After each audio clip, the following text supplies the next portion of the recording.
Time now for sports on 104.7 The Cave. Here's Ned Reynolds. Mike, the intern, Ned Reynolds, back in the studio on a Tuesday morning. We had to go get Ned out of the lake with the canoe this morning. I had to go find him, and he was still swimming, clutching to his life raft after yesterday's monsoon. But luckily we got him in, get him inside, got him dried off, and now we can talk about tennis. Dried off is in relative terms. On the outside. He's outside dry. Overwhelmingly in her favor. Had to feel a little sorry for her opponent, a 27-year-older from Montenegro named Danka Kovinic. And Danka's a good player. Not great, but a good player. Serena simply had too much of a serve for her and does win it in straight sets. Did make some errors, but then again, it's tennis and anything can happen. But the crowd, which probably was in the neighborhood of 15, 16, 17,000 fans in New York to see her because it might have been her final match, was just overwhelmingly raucous and really gave the other player no chance at all in the competition. But Serena did win and was impressive and got all the TV time and so forth and so on, as she should. She may be around to win the whole thing. She was playing fairly well last night, so we'll see what happens in her second match coming up on Wednesday, but Serena's still around and still playing. Great to see it, and I know you're happy. There's nothing but tennis on every day for the foreseeable future. When it comes to longevity in the NFL, there's only a couple positions that you really can be to get paid and, enjoy a long career, and that is, of course, kickers, punters, coaches, and backup quarterbacks for the most part. Garoppolo just got himself a payday. And I have to admit to you, I'm a little bit surprised. Not that the 49ers chose to keep him. He's a terrific backup. My God, he was their starting quarterback for years. But to take a second role to Trey Lance, a youngster coming in, that's a blow to the ego. But by the same token, the reworked contract is going to be pretty good for Garoppolo. And he figures, hey, I'm here with the 49ers. They're a contending team. You never know what's going to happen in pro football, so why not hang on? There have been instances in which quarterbacks have been around 12, 13, 14 years carrying the clipboard. Yeah, well, that's what I'm saying. I mean, if you don't want to mess up your body, you don't want to mess up your mind, and you still want to get paid, he figured out a way. Screw the ego. I mean, he just has to show up. Well, that's the point right there. And you missed the offensive linemen. There are many who were around for years and years and years playing in the O-line. After all, they only, when you boil it down to the numbers of actual minutes of contact, it's very little. But they're out there getting paid because they are a necessity. So, yeah, you do run into QBs, kickers, O-linemen.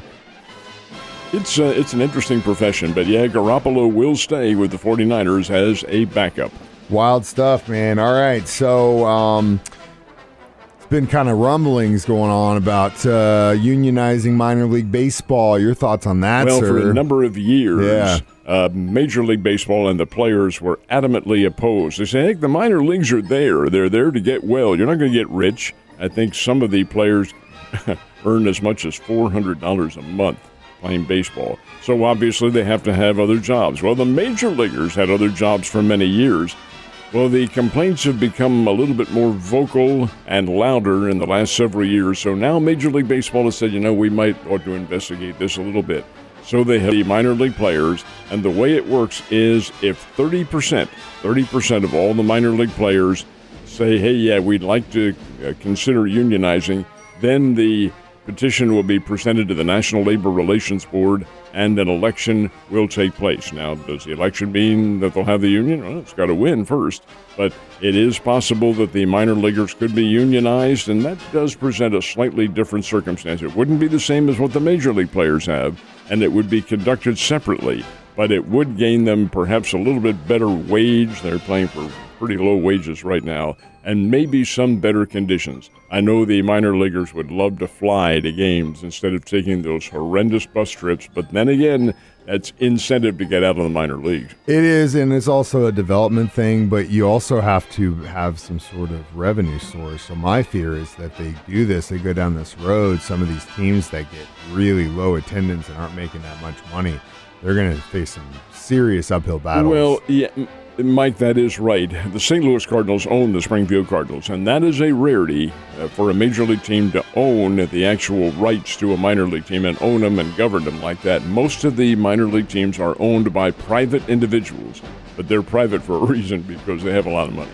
So there probably are a few circumstances in which you've got to walk a tight line, but most of them can afford it, and most of them are very happy with paying their players $400 a month. Yeah. Albert Pujols getting closer and closer, my guy. I mean, we got 5 left? 6 left? 6 left. Oh, my God. He did hit number 694 last night, and you knew this is going to happen. He may hit a lot more this week and next week. He may break it. He may get to 700 home runs in the next few days because the Cardinals are playing just awful baseball teams. Cincinnati Reds are really wretched. They are a bad ball club. And the Chicago Cubs and the Pittsburgh Pirates and the Washington Nationals all on the schedule here in the next week and a half. Hey, they have pitching staffs that are Double-A level. And Albert, if he's allowed to play, and I think he will be against left-handers certainly, he can get in there. Well, he did hit number 694 last night, and it's kind of a mixed emotions. The fans of Albert want to see this happen, but it came off an old buddy of ours, Ross Detweiler, who was, 14 years ago, the number 1 draft choice in Major League Baseball by the Washington Nationals from Missouri State. He's one of the Bears' all-time greats, been around for 14 years, now playing out the string because Ross is in his mid-30s now, and he gives up a record home run. And what is the record? Well, the home run that Albert hit off Detweiler last night made Ross Detweiler the 450th different pitcher. And that breaks by one Barry Bonds' record. 450 different pitchers that Albert has homered off of, and Ross goes into the record books as number 450. I'm sure he's not very happy about that. No, but at the same time, I mean, it's nice to be attached to something in the record books. Even if it's considering not the fact that it. Ross is from St. Louis and came down here to play for the Bears and was a great pitcher down here with the Bears, a number 1 draft choice by the Washington Nationals, terrific pitcher and all that. Grew up as a Cardinals fan. Oh yeah, he did. You think he kind of just threw one in there for him? No. That I assure you did not happen. In his mind, he's going, you know what? Screw it. Come on, Al. I got you, bro. Why not? All right. 48 hours from now, the Missouri State Bears open up their regular season on the road. Is that right? They are in Conway, Arkansas, and that'll be Thursday night and playing the University of Central Arkansas. This will be the 4th time they've played in the last 2 years. A couple of the game, first 2, were back-to-back in the same year, brought about by the pandemic. Central Arkansas is a good program. The Bears go in as a 6-point favorite, and they are very optimistic about this team. I just hope they haven't been overhyped. I don't think they have been. The Bears are number 8 in America on a national scale of FCS or Division I AA teams, and they can play. They have a good quarterback. Quarterbacks are a leader. And Jason Shelley, who will be doing the QBing for the Bears, is a very fine player.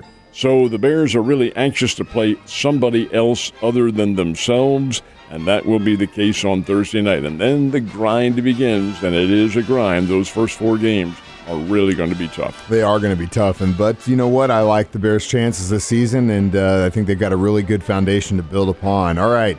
Royals and Springfield Cardinals are going to be under the lights tonight. Is that right? Royals will be in Chicago, take on the Chicago White Sox, team that's going to play quite a bit here down the stretch.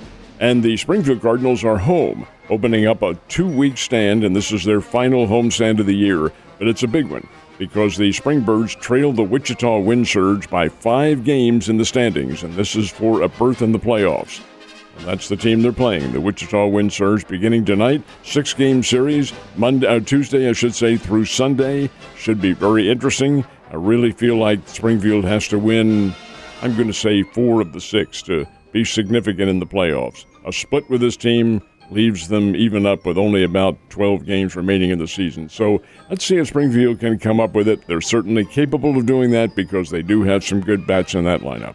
They absolutely do. Well, like we keep saying, if you want to see some baseball in town, you better get your butt in the seats. The rest of the week's looking nice so you can enjoy some baseball. Ned, I'll see you tomorrow, sir.